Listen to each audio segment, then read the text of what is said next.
you will be able to see some of the exhibits. Thank you again for coming.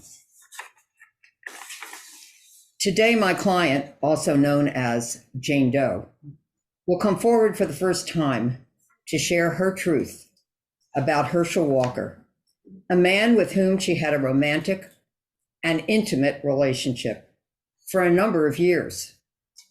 My client Jane Doe and Herschel Walker met in the 1980s while he was traveling with his football team. Mr. Walker introduced himself to her. He called her office a few days later, and they began having frequent telephone calls. Some of these calls went on for hours, sometimes late into the night. He would call her before games, and this went on for several years. They became good friends.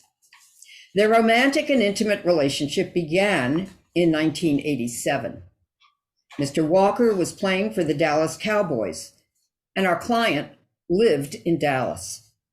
They saw each other a few times during the week, typically in the morning, and maintained a romantic relationship. In addition, Mr. Walker invited Jane Doe to attend home games and to also see him at games away. She accepted his invitation. In October 1989, Mr. Walker was traded from the Dallas Cowboys to the Minnesota Vikings. As a result, in the summer of 1990, Mr. Walker was in training camp in Mankato, Minnesota. Jane Doe went to stay with him.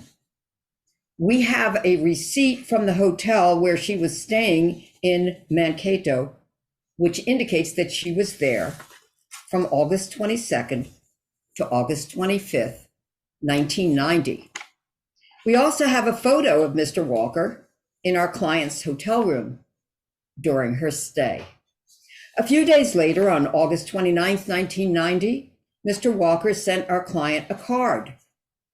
In his handwriting, he says, quote, "You're very special, and I do love you," end quote. He signs it, quote, "Sam, Stud, or H," end quote. In another card sent to our client on her birthday, Mr. Walker signs it, quote, "H," end quote. That card was accompanied by Mr. Walker's handwritten poem, which ends, quote, "I love you more than anything else in the world," end quote. A third card sent to my client is signed, quote, "Love you forever, H," end quote.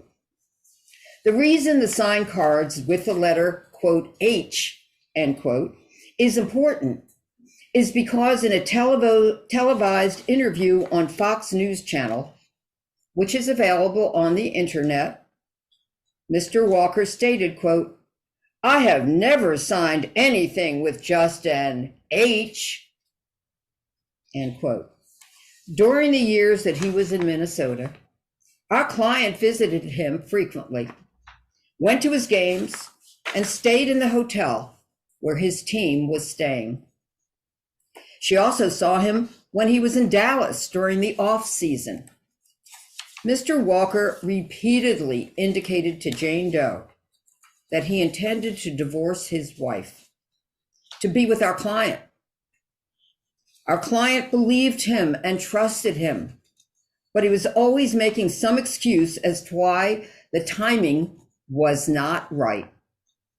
Nevertheless, she stayed in the relationship because while he was not moving forward as quickly as she had anticipated, he would constantly profess his undying love. In one handwritten letter, Mr. Walker states, quote, "There is no one I'd rather try to spend forever with than you," end quote. Another example is Mr. Walker calling our client from France when he went to the Winter Olympics in February of 1992 to compete in bobsledding. While he was abroad, he left a voice message on our client's answering machine. In this voice message, he again repeats that he loves her and was thinking about her. We will now play the recording.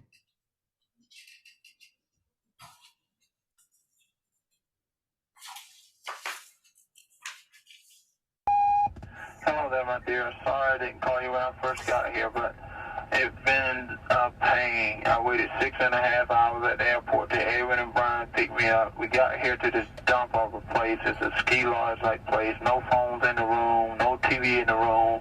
4 people to a room, which is smaller than your TV, where your TV is at in the kitchen put together, I think. And it is a dump, but I want to say I love you, and I was thinking about you. I don't know this is terrible. I'm calling from a restaurant. They the one who's got a phone that I can use that you can put something in and be able to call out. All the other phones, you have to have some kind of telecom card or something. I have the slightest idea what it is. But I wanted to call you on your machine and try to talk to you. What I can do is I'm going to try to call you back while I'm here, but I have to call you like early in the morning because it's late at night there when I'm up and the restaurant is open. But I keep trying to call you. I want to say I love you. Okay. For those of you who may have had a little difficulty hearing it, I'll be happy to tell you what it said. Hello there, my dear. Sorry I didn't call you when I first got here, but it's been a pain. I waited 6.5 hours at the airport till Edwin and Brian picked me up. We got here to this dump of a place.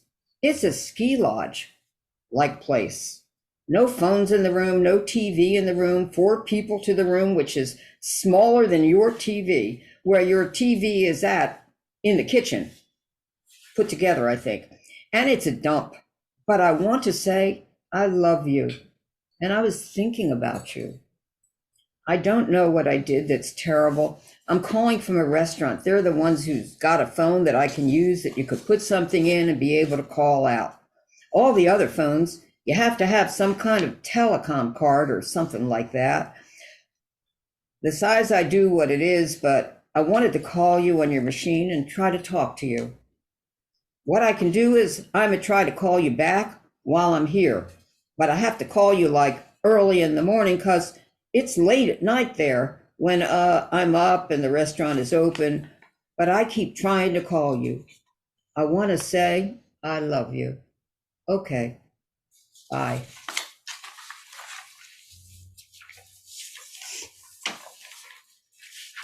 In an effort to convince our client of his bona fide intentions, he also met with our client's parents on a number of occasions and sent a card to them, which he signed, quote, Herschel Walker, end quote.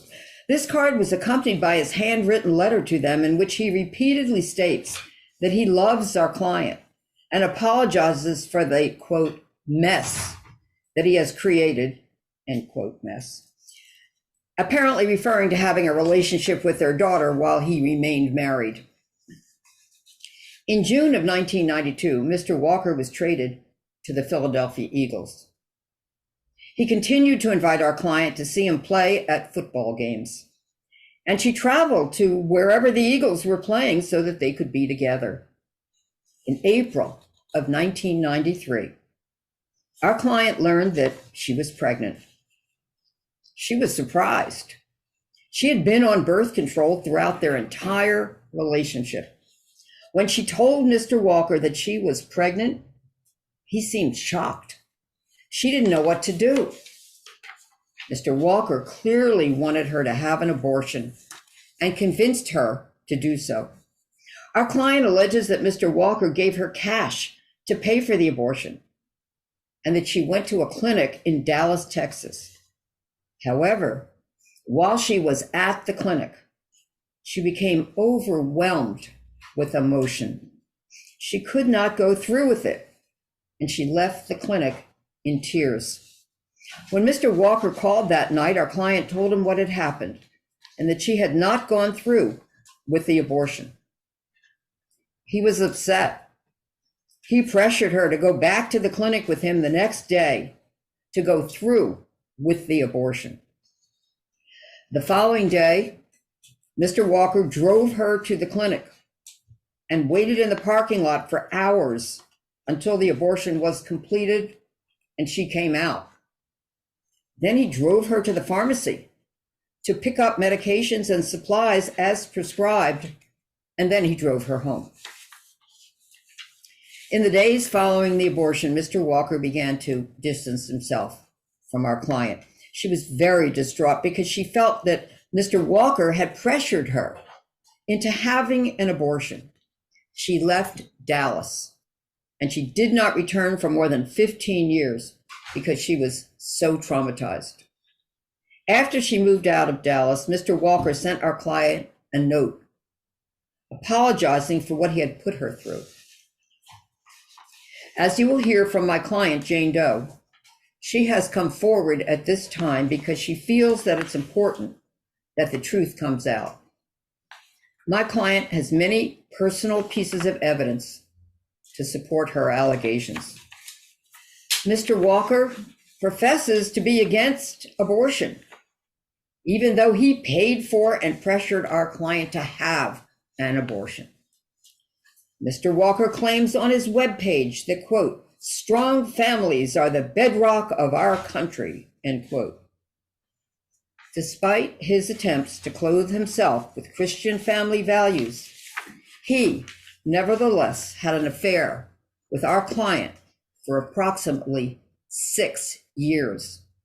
He was married and he was living with his wife the entire time, all the while promising our client, Jane Doe, that he was going to get a divorce.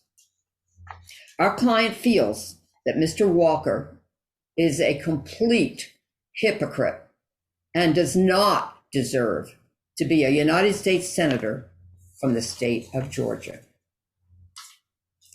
And now with that, I am happy to introduce Jane Doe, who will speak on the Zoom. Jane. Thank you. I am here today as a woman and most importantly, a mother. It's sad that I cannot show my face or use my name for fear of reprisals against myself, my family, and my livelihood. I am no coward, but I am a realist, and I choose to protect my identity to protect those I love. Herschel Walker is a hypocrite, and he is not fit to be a U.S. Senator. We don't need people in the U.S. Senate who profess one thing and do another. Herschel Walker says he is against women having abortions, but he pressured me to have one. I am coming forward now because I saw Herschel deny the allegations by another woman who claimed that he had paid for her abortion. And particularly, I saw him state that the woman's claims were not true because he never signed any cards using the letter H. I knew that was not true because he had often signed letters to me using H. I met Herschel in the 1980s. For 2 years, we initially had a friendship. We spoke on the phone for hours at a time, several times a week. He told me that he had problems with his marriage and wanted to end his marriage. Quite frankly, we fell in love.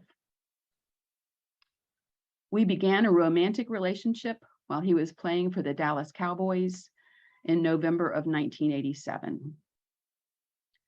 I was living in Dallas, a few miles from where Herschel resided. He came to my home several times a week, where we engaged in an intimate relationship. I also would see him at home games and when he went on the road. I typically traveled and stayed at the same hotel where the team was playing so we could be together. When the Dallas Cowboys traded Herschel to the Minnesota Vikings in 1989, I felt as though I had been traded as well. We continued our romantic relationship. Before Herschel bought his home in Minnesota, he asked my opinion as to which house to select.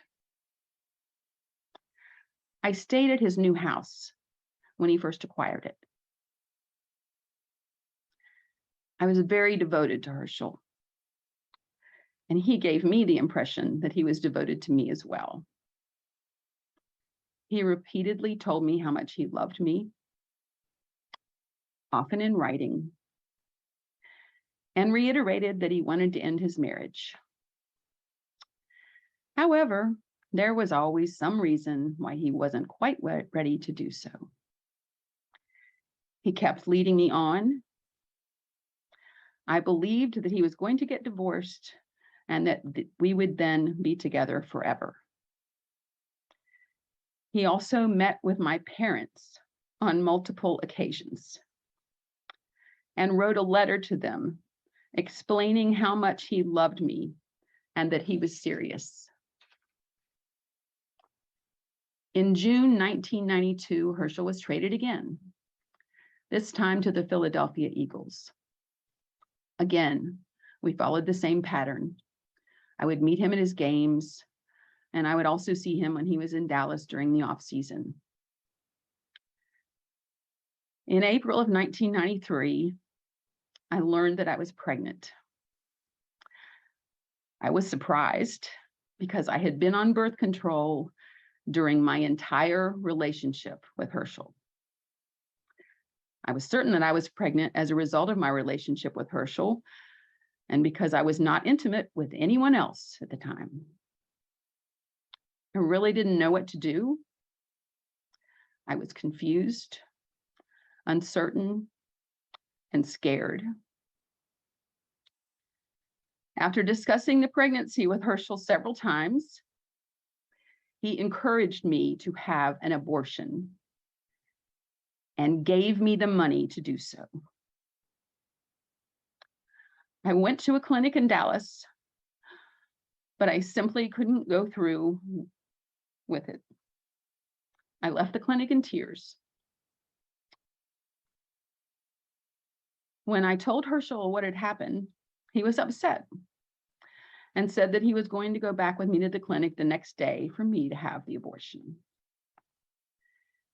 He then drove me to the clinic the following day and waited for hours in the parking lot until I came out.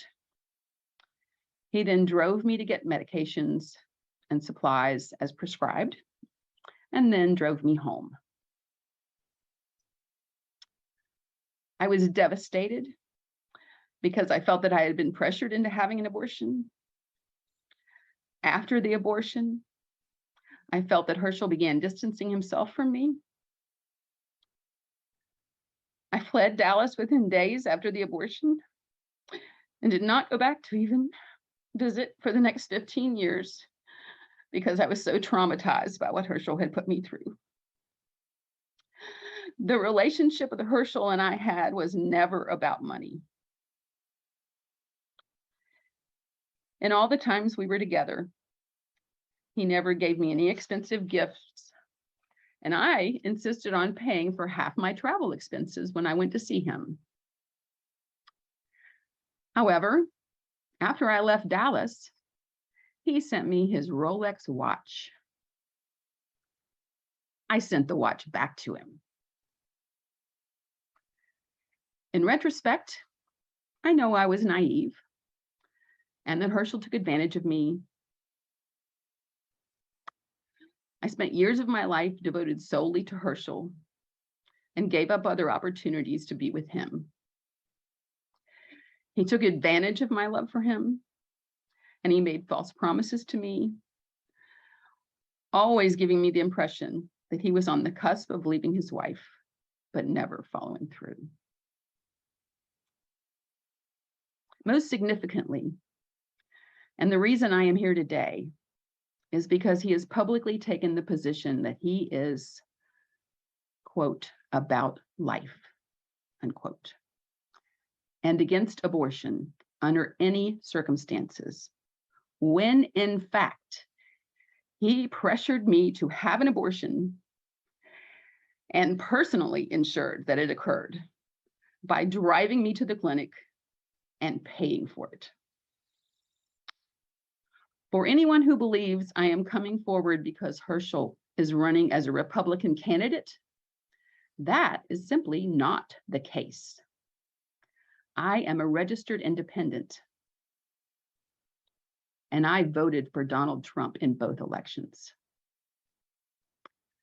I do not believe that Herschel is morally fit to be a U.S. Senator, and that is the reason why I am speaking up and providing proof. Thank you very much. That was the voice of Jane Doe, which is obviously not her real name. We are now going to present some of the exhibits in support of the allegations that we made. Would you mind moving a little bit over here this way? You can. Okay, that's good. Thank you.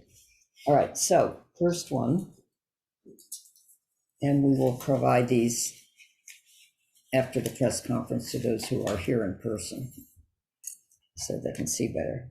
This is a photo of Herschel Walker in our client's hotel room on the bed.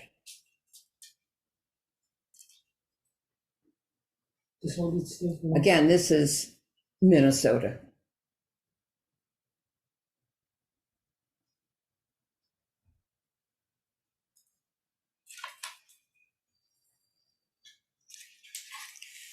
In addition to the photo, we do have a copy of the hotel receipt.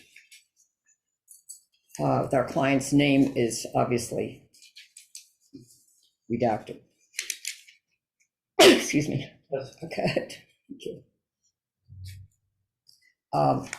Holiday Inn.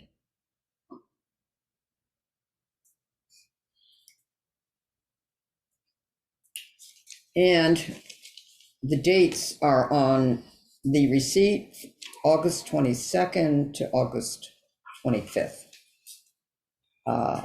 Downtown Mankato.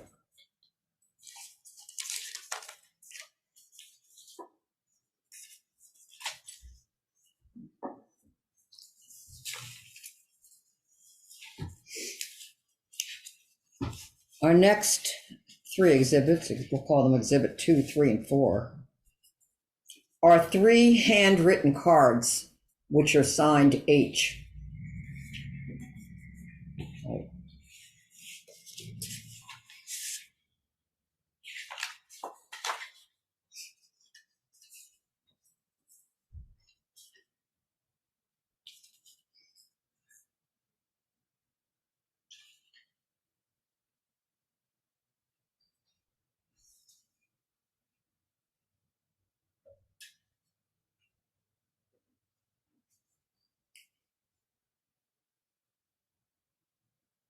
What it says on the card is, may God always help me to be the kind of friend you've been to me. And there's other handwriting of his.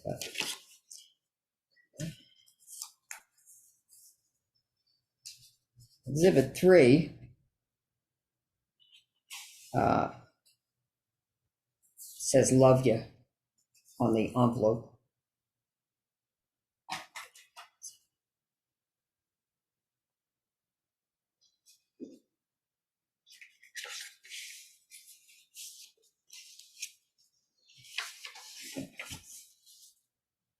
And it's a birthday card.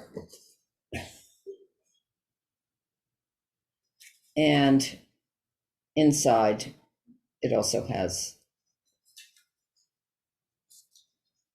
writing his signature.